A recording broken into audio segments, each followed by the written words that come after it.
اعوذ باللہ من الشیطان الرجیم بسم اللہ الرحمن الرحیم آمن الرسول بما انزل الیہ من ربہ والمؤمنون قل آمنا باللہ وملائکتہ وکتبہ ورسلہ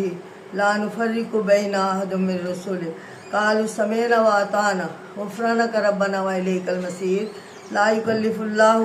نفسا الا وسعها لها ما کسبت والیہا ما اکتسبت ربنا لا تؤاخذنا إنا نسينا واخطأنا ربنا تحملنا ما لا طاقة لنا به فاعف عنا واغفر لنا وارحمنا أنت مولانا فانصرنا على القوم الكافرين۔ ناظرین،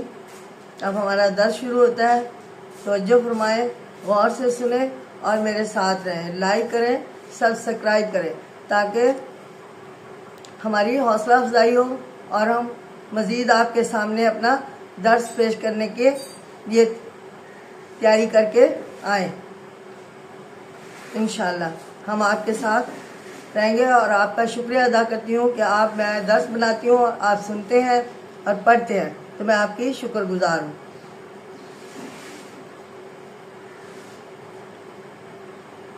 قرآن پاک کی سورۃ نساء ہے، اس کا عنوان دیا گیا ہے رسول اللہ کے خلاف سازشیں۔ یہ میں آیت نمبر 21 جس کا ترجمہ اور تفسیر آپ کے سامنے پیش کر رہی ہوں۔ وَيَقُولُونَ طَاعَةٌ فَإِذَا بَرَزُوا مِنْ عِنْدِكَ، اور کہتے ہیں منظور ہے پھر جب تیرے پاس سے باہر گئے۔ بَيَّاتَ طَائِفَةٌ مِّنْهُمْ غَيْرَ الَّذِي تَقُولُ، ان میں سے بعض ان کے خلاف رات کو مشورہ کرتے ہیں جو وہ کہتے ہیں، تقولو یعنی جو وہ کہتے ہیں۔ واللہ یکتب ما یبیتون فاعرض عنہم، اور جو وہ کہہ چکے ہیں اور اللہ سبحانہ تعالیٰ لکھتے ہیں۔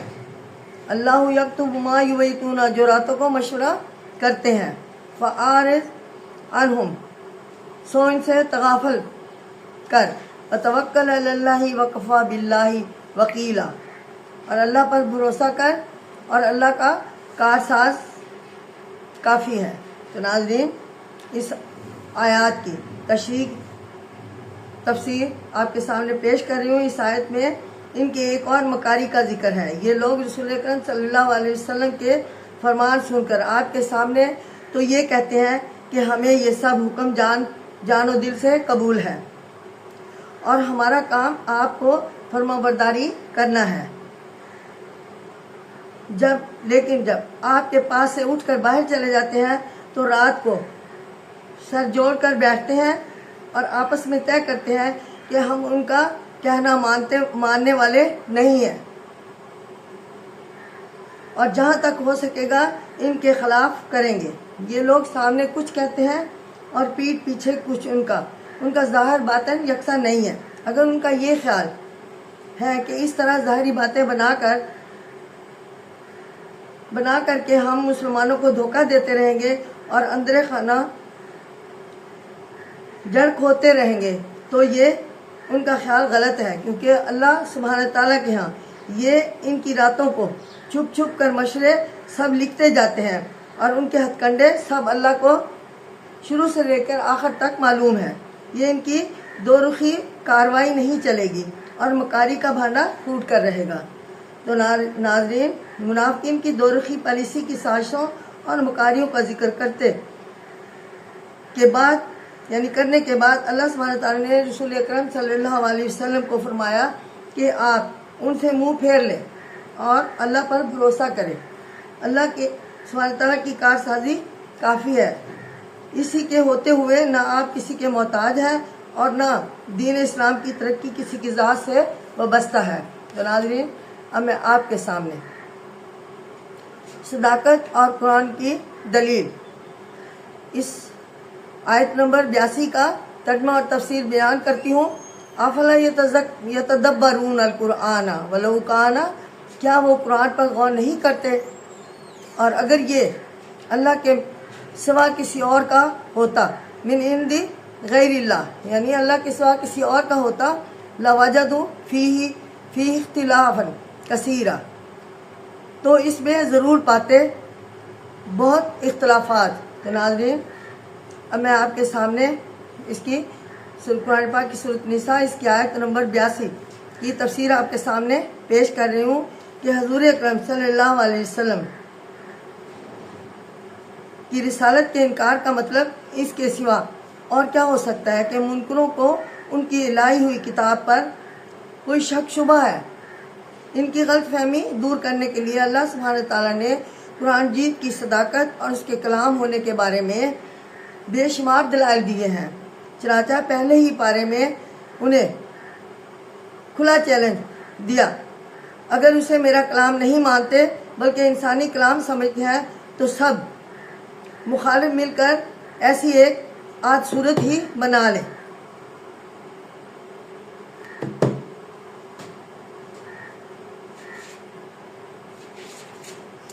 ارشاد ہوتا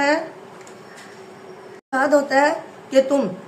قرآن جیت اور اس کی صداقت کے سلسلہ میں غور و فکر نہیں کرتے ہو۔ اگر تم نے اسے پڑھا ہوتا تو اس حقیقت کو خود ہی پا لیتے کہ اس قدر ذہین کتاب اول سے آخر تک کہیں کوئی اختلاف کی بات نہیں، اس کی کوئی آیات ایک دوسرے سے برعکس نہیں، اس کی تعلیم میں شروع سے آخر تک کہیں کوئی تضاد نہیں۔ اگر یہ انسانی کلام ہوتا تو اس کے اندر اختلافات اور تضاد ضرور ہوتے۔ ذرا سوچو کیسے ممکن ہے کہ انسانی کلام ہو اور اس میں 6666 سے زائد جملے آیات ہوں اور ان میں سے اس قدر ہم آہنگی ہو کہ کوئی ایک دوسرے کے خلاف نہ ہو۔ نہیں، یہ کلام اللہ سبحانہ تعالیٰ کا ہے اور اللہ سبحانہ تعالیٰ تمام عیوب سے پاک ہے۔ آؤ اسے مان کر کامیابی حاصل کریں۔ تو ناظرین اب میں آپ کے سامنے قرآن پاک کی سورۃ نساء اور اس کی آیت نمبر 83 ترجمہ اور تفسیر آپ کے سامنے پیش کروں گی، اور اس کا عنوان ہے بے تحقیق افواہیں۔ وَإِذْ جَاءَهُمْ أَمْرٌ مِّنَ الْأَمْنِ أَوِ الْخَوْفِ، اور جب ان کے پاس پہنچتی ہے کوئی امن یا ڈر کی خبر، أَذَاعُوا بِهِ، تو اسے مشہور کرتے ہیں، وَلَوْ رَدُّوهُ إِلَى الرُّسُلِ، بھلا اگر اس کو رسول تک پہنچا دیتے ہیں، وَإِلَى أُولِي الْأَمْرِ مِنْهُمْ لَعَلِمَهُ الَّذِينَ، اور اپنے حاکموں تک تو اس کی تحقیق کرتے ہیں جو الَّذِينَ يَسْتَنبِطُونَهُ مِنْهُمْ، جو ان میں سے تحقیق کرنے والے ہیں، وَلَوْلَا فَضْلُ اللَّهِ، اور اگر نہ ہوتا تو تم پر اللہ سبحانہ تعالیٰ کا فضل علیکم وَرَحْمَتُهُ لَاتَّبَعْتُمُ الشَّيْطَانَ إِلَّا قَلِيلًا، اللہ کا فضل اور اس کی مہربانی تو البتہ تھوڑے سے لوگوں کے سوا تم سب شیطان کے پیچھے ہو لیتے۔ تو ناظرین اس آیت کا شان نزول یہ بیان کیا گیا جاتا ہے کہ اصل جڑ کہ حضرت صلی اللہ علیہ وسلم ایک شخص کو کسی گاؤں میں بھیجا کہ وہاں کے لوگوں سے زکوٰۃ وصول کر کے لائیں۔ گاؤں کے لوگ اس کے آنے کی خبر سن کر استقبال کو نکلے، یہ سمجھا مارنے آئے ہیں، یعنی لوگ فوراً الٹا پھر آیا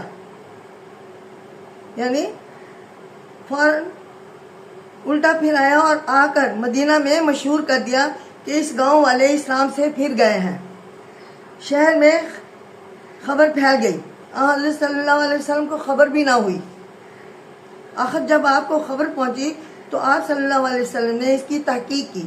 اور خبر بالکل غلط نکلی۔ آیت میں کہا گیا ہے کہ لوگوں کو لازم ہے کہ جب ان کو کسی بات کی اطلاع ملے تو وہ کسی سے نہ کہیں بلکہ سیدھے رسول اکرم صلی اللہ علیہ وسلم کے پاس اور ان لوگوں کے پاس جو بات کو پرکھنے والے ہیں اور اس کی تحقیق کرنے کا سلیقہ رکھتے ہوں جائیں اور سب سے پہلے ان کے پاس وہ خبر پہنچا دیں۔ جب وہ تحقیق اور چھان بین کر کے ان کے بابت کہہ دیں کہ صحیح ہے تب اس بات کو عوام میں مشہور کریں۔ اس سے پہلے منافقوں کا ذکر چلا آ رہا ہے اور ان کی چالوں کا پردہ چاک کیا جا رہا ہے، یہاں تک یہاں ایک اور بری عادت بیان کی گئی ہے، منافق تشویش پیدا کرنے والی خبریں اڑایا کرتے تھے تاکہ مسلمانوں میں پریشانی پھیل جائے، اور وہ اگر کسی بھید کی بات کو سن پاتے تو جھٹ مشہور کر دیتے تاکہ اگر لڑائی کی خبر ہے تو مسلمانوں کے دشمن چوکنا ہو جائیں، اور اگر کوئی معمولی بات ہے تو مسلمانوں کی ہنسی اڑے یا لوگوں میں آپس میں نفرت یا حقارت پیدا ہو۔ ان کی دیکھا دیکھی بعض ناسمجھ مسلمان بھی ایسا کر بیٹھتے ہیں۔ ان سب سے کہا گیا ہے کہ ایسا نہ کرو، بغیر تحقیق یونی سنائی خبر اڑا دینا بیکار ہے اور اس میں نقصان پہنچانے کا اندیشہ ہے۔ تو ناظرین، اب میں آپ کے سامنے قرآن پاک کی سورۃ نساء اور اس کی آیت نمبر 84 اور 85 یعنی 84 اور 85 جس کا ترجمہ اور تفسیر بیان کروں گی، اور اس کو عنوان دیا ہے جہاد اور اس کی ترغیب۔ فقاتل فی سبیل اللہ لا تکلف الا نفسک، سو اللہ کی راہ میں لڑو، لڑ تو ذمہ داری نہیں مگر اپنے جان کا، نفسک و حریض المومنین، اور مسلمانوں کو تاکید کرو، قریب ہے کہ اللہ یعنی آس اللہ ان یکف باس الذین کفروا، قریب ہے کہ اللہ کافروں کی لڑائی بند کر دے، واللہ اشد، اور اللہ بہت سخت ہے لڑائی میں، باس و اشد تنکیلا، اور بہت سخت ہے من یشفع شفاعتن، سزا دینے میں، جو کوئی نیک بات میں سفارش کرے، حسنات یک اللہ نصیب منہا، اس کو بھی ملے گا اس میں سے ایک حصہ، ومن یشفع شفاعت سیئات یکن لہ کفل منہا، اور اس میں سے ایک حصہ، اور جو سفارش کرے بری بات میں اس پر بھی اس میں سے ایک بوجھ ہے، وکان اللہ علی کل شیء مقیتاً اور اللہ ہر چیز پر قدرت رکھنے والا ہے۔ تو ناظرین، ان آیات کی تفصیل کچھ ایسے ہے کہ پہلے آیتوں میں سمجھایا گیا تھا کہ لڑائی سے ڈرنے کی کوئی وجہ نہیں، ویسے بھی مرنا تو ہے، پھر آدمی مردانہ طریقے سے کیوں نہ لڑے، کیوں نہ مرے۔ اس آیت میں رسول کریم صلی اللہ علیہ وسلم کو حکم ہے کہ اگر منافق جہاد کے لیے آمادہ نہ ہو تو آپ پرواہ نہ کریں، خود نکل کھڑے ہوں، ان میں سے کوئی ساتھ دے یا نہ دے، وہاں ان کو لڑنے کی تاکید ضرور کرتے رہو، تو تم صرف اپنے ذمہ دار ہو اور کسی کے نہیں، کہہ دینا تمہارا کام ہے، اللہ سبحانہ تعالیٰ تمہاری مدد کرنے والا ہے۔ کیا عجب ہے کہ دشمن تمہارے نکلنے کے بعد رعب کے مارے لڑنے کو نکلے ہی نہیں۔ یاد رکھو اللہ سبحانہ تعالیٰ کا مقابلہ کوئی نہیں کر سکتا، وہ سزا دینے میں بہت سخت ہے، اس پر بھروسہ کرو۔ آگے ارشاد ہے کہ جو کسی نیک کام کی ترغیب دے گا تو اس کو بھی اس کے ثواب کا حصہ ملے گا، اور جو کسی کو برائی کی ترغیب دے گا تو اس کو اس کے گناہ کی سزا کا حصہ ملے گا۔ اس آیت میں ارشاد یہ بھی ہے کہ کسی کام پر لوگوں کو آمادہ کرنے کا بہترین طریقہ یہ ہے کہ خود ان کے سامنے کام کو کرنا شروع کر دے، انشاءاللہ اللہ سبحانہ تعالیٰ تمہاری مدد ضرور کرے گا، بلکہ وہ خود آپ کے ساتھ شامل ہونے کے لیے تیار ہو جائیں گے، اللہ تعالیٰ ان کو آپ کی طرف متوجہ کرے گا۔ نیکی کا بدلہ، یہ قرآن پاک کی سورۃ نساء ہے اور اس کو عنوان دیا ہے نیکی کا بدلہ، اور یہ آیات نمبر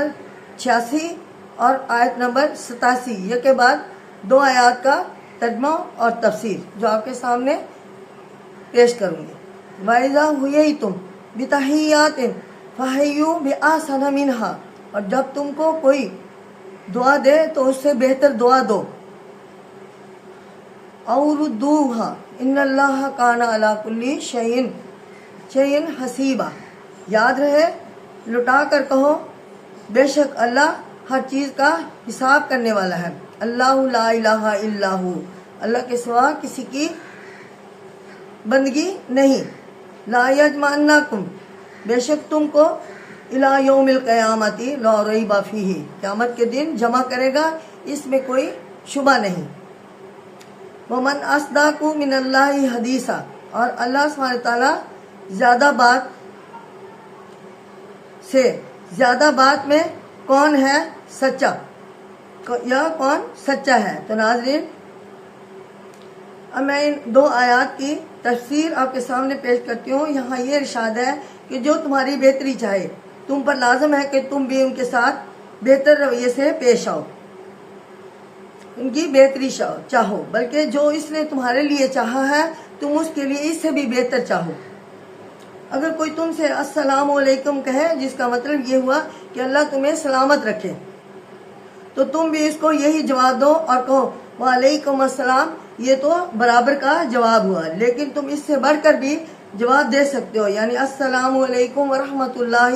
وبرکاتہ، جس کا مطلب یہ ہوا کہ تمہیں اللہ سلامت رکھے اور تم پر اس کی رحمت ہو۔ اگر سلام کرنے والا السلام علیکم ورحمۃ اللہ کہے تو تم جواب میں کہو وعلیکم السلام ورحمۃ اللہ وبرکاتہ، تو اس سے بڑھ کر جواب ہوگا، یعنی اللہ سبحانہ تعالیٰ تمہیں سلامت رکھے اور تم پر اپنی رحمتیں اور برکتیں نازل فرمائے۔ اللہ آگے چل کر ارشاد فرماتے ہیں کہ اللہ کے ہاں ہر چیز کا حساب ہے، اس کے ہاں کسی کی ذمہ داری بھی نہیں ضائع ہوگی، بلکہ اس کا بدلہ دونوں جہاں میں ملے گا۔ تمہیں سمجھ لینا چاہیے کہ اللہ سبحانہ تعالیٰ کا کوئی شریک نہیں ہے اور نہ ان کے سوا کوئی اور معبود ہے، اس لیے وہ نیک کاموں کا جتنا چاہے بہتر سے بہتر بدلہ دے سکتا ہے،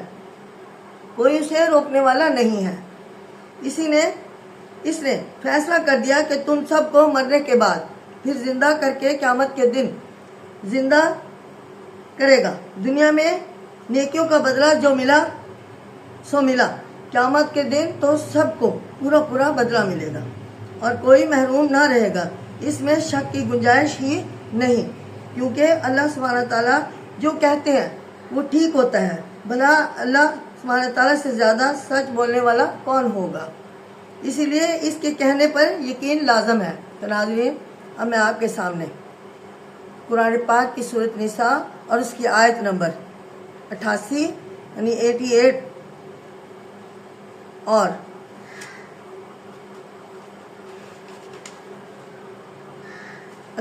89 کا ترجمہ بھی تفسیر آپ کے سامنے پیش کرتی ہوں،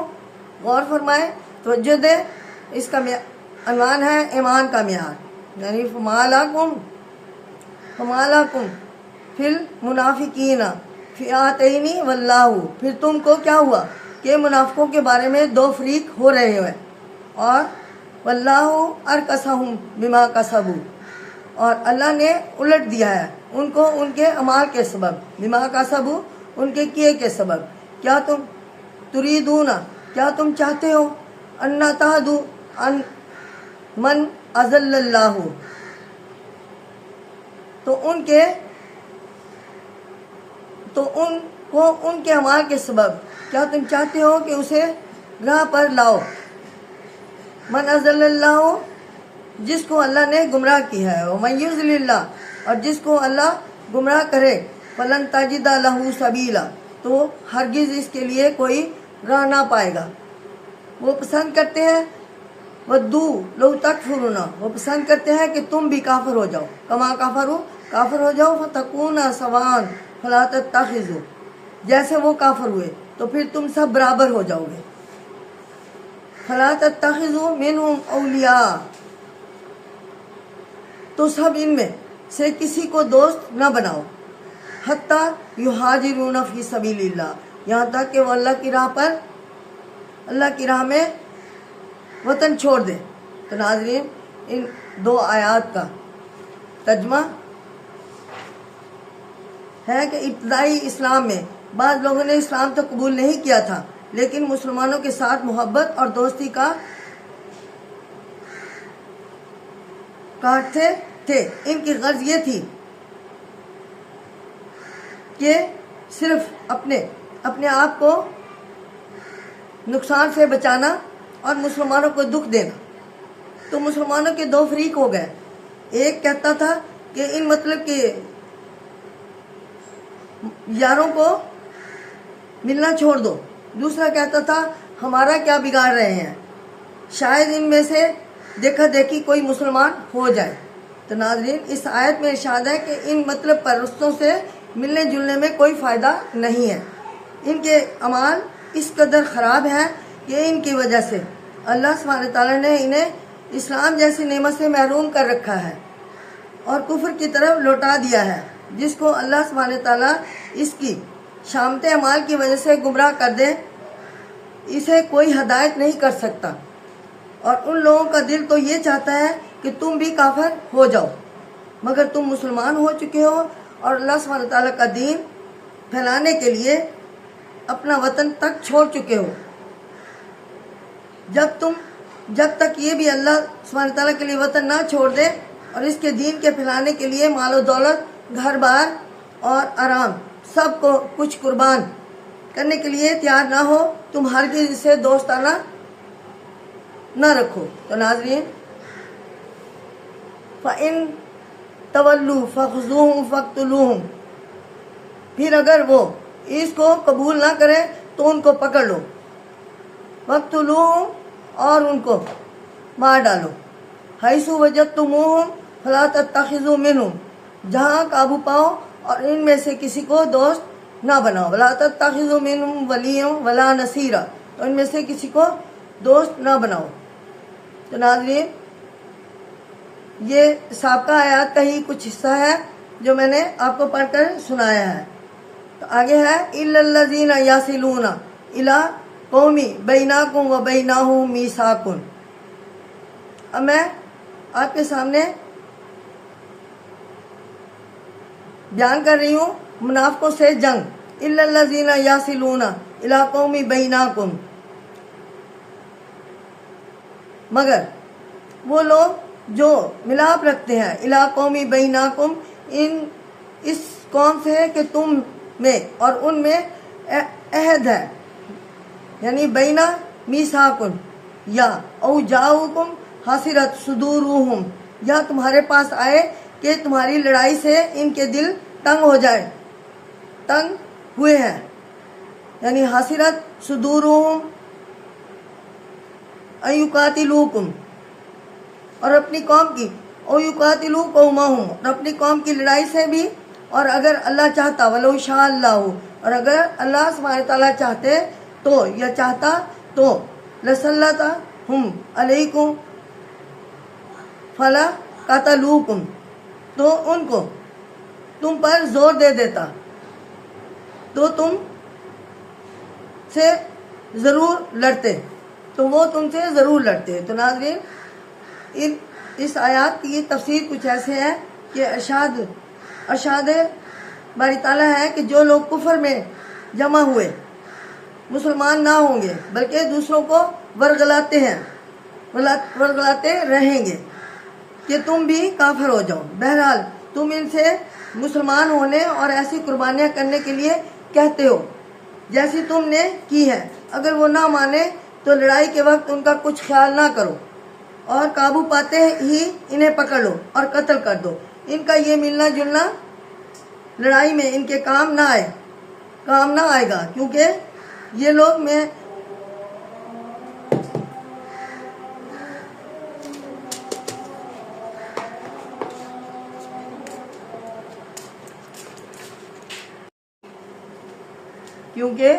لوگ دل میں تمہارے پکے بدخواہ اور دشمن ہیں، اور جب موقع ملے گا وہ اپنی شرارتوں سے باز نہیں آئیں گے۔ لڑائی کی حالت میں ان خود غرض لوگوں کو جہاں پاؤ مار دو، لیکن وہاں دو صورتوں میں تمہاری جان بچ سکتی ہے۔ اول یہ کہ ان لوگوں سے گہرا میل جول اور صلح کا عہد و پیما ہو، جن کا تمہارے ساتھ عہد و پیما ہو چکا ہے، کیونکہ اس صورت میں بھی اس صلح کے عہد نامے میں داخل ہے۔ دوسری یہ کہ لڑائی سے تنگ آ کر خود تم سے صلح کرنا چاہیں، اس شرط پر کہ نہ ہم خود تم سے لڑیں گے اور نہ تمہارے خلاف اپنی قوم کا ساتھ دیں گے۔ تو ناظرین، اب میں آپ کے سامنے قرآن پاک کی سورۃ نساء اس کی آیت نمبر 90 اور 91 اس کا ترجمہ تفسیر آپ کے سامنے پیش کروں گی۔ اس کو عنوان دیا ہے صلح شکنوں سے جنگ۔ وَإِنْ اعْتَزَلُوكُمْ فَلَمْ يُقَاتِلُوكُمْ وَأَلْقُوا، سو اگر وہ تم سے یکسو رہیں پھر تم سے نہ لڑیں اور پیش کریں الیکم السلام کما جعل اللہ لکم علیہم، تو تم پر صلح، تو اللہ نے تم کو ان پر راہ نہیں دی، سبیلا علیکم سبیلا، اللہ نے تم کو ان پر راہ نہیں دی، ستجدون آخرین یریدون ان، اب تم دیکھو گے ایک اور قوم کو جو چاہتے ہیں کہ امن میں رہیں، یامنوکم و یامنو، تو تم سے بھی اور اپنی قوم سے بھی، یامنو قومہم، اپنی قوم سے بھی، جب کبھی وہ لوٹائے جائیں، یعنی کلما ردو الی الفتنتی، لوٹائے جاتے ہیں فساد کی طرح، تو اس کے طرف لوٹ جاتے ہو، ارکسوا فیہا، یعنی ان کی طرف لوٹ جاتے ہو، فَإِن لَمْ يَعْتَزِلُوكُمْ، پس اگر وہ تم سے یکسو رہیں، وَيُلْقُوا إِلَيْكُمُ السَّلَامَ، اور نہ صلح پیش کریں، وَيَكْفُرُوا أَيْدِيَهُمْ، اور نہ اپنے ہاتھ روکیں، فَخُذُوهُمْ وَاقْتُلُوهُمْ حَيْثُ ثَقِفْتُمُوهُمْ، تو ان کو پکڑو اور مار ڈالو جہاں تک پاؤ، وَأُولَئِكَ جَعَلْنَا لَكُمْ عَلَيْهِمْ سُلْطَانًا مُبِينًا، اور ہم نے دی ہے ان پر کھلی سند۔ تو ناظرین، ان آیات کی دو آیات کی تفسیر میں آپ کے سامنے پیش کرتی ہوں، جو کچھ ایسے ہے کہ اس آیت میں ارشاد ہے کہ لوگ اگر صلح کرنے کے بعد اس کی پابندی کریں اور لڑائی چھوڑ دیں اور صلح کے ساتھ رہیں تو تم ان کے ستانے کی اجازت نہیں، یعنی تمہیں ان کے ستانے کی اجازت نہیں۔ اس کے بعد ان منافق کافروں کے ایک اور گروہ کا ذکر ہے، یہ وہ لوگ ہیں جو نہ تم سے لڑائی کرنا چاہتے ہیں اور نہ اپنی قوم سے اور تم سے عہد کر لیتے ہیں،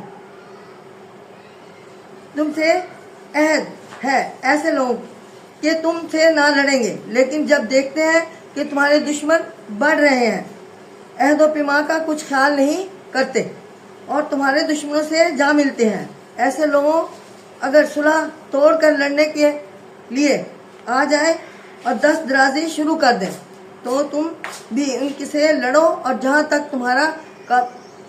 بس چلے، قابو چلے، ان کا قلع کما کرو، لیکن تمہارے پاس ان کے خلاف کھلم کھلا حجت ہے کہ یہ لوگ عہد توڑ چکے ہیں۔ تو ناظرین، اسی طرح یعنی اعتزالوکم، تم سے کنارہ کریں، اعتزال سے ہے جو ازل سے بنا ہے۔ ناظرین، اب ہمارا درس کمپلیٹ ہوا، انشاءاللہ میں آپ کے سامنے آئندہ آگے والی آیات کا درس لے کر حاضر ہوں گی، اس وقت تک کے لیے اجازت دیں، شکریہ۔ اللہ تعالیٰ سے دعا کرتی ہوں کہ اللہ تعالیٰ آپ کو